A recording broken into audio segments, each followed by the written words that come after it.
বিধানসভা ভোটের উত্তাপে যখন রাজ্য রাজনীতি তুঙ্গে, ঠিক তখনই ব্যক্তিগত নিরাপত্তা ও নারী মর্যাদা ইস্যুতে বিস্ফোরক অভিযোগ তুললেন অভিনেত্রী রাজনীতিক রূপঞ্জনা মিত্র।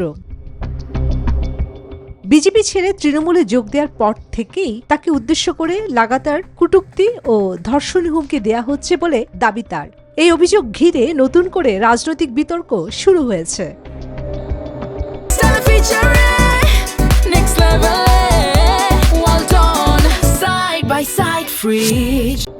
সামাজিক যোগাযোগ মাধ্যমে লাইভে এসে ক্ষোভ প্রকাশ করেন রূপঞ্জনা। তার অভিযোগ, বিজেপি সমর্থকদের একাংশ নিয়মিত অশালীন ভাষায় তাকে আক্রমণ করছেন। শুধু তাকেই নয়, তার পরিবারের সদস্যদের, এমনকি বৃদ্ধা মাকেও কুরুচিপূর্ণ মন্তব্যের মুখে পড়তে হচ্ছে বলেও দাবি করেন তিনি। আমার মাকে পর্যন্ত আপনারা ছাড়ছেন না। রূপঞ্জনা বক্তব্য, রাজনৈতিক মতাদর্শে ভিন্নতা থাকতে পারে, কিন্তু তার জেরে একজন নারীকে ধর্ষণে হুমকি বা অপমান করা কোনোভাবেই গ্রহণযোগ্য নয়। এই ঘটনাকে কেন্দ্র করে রাজনৈতিক মহলে শুরু হয়েছে পাল্টাপাল্টি প্রতিক্রিয়া।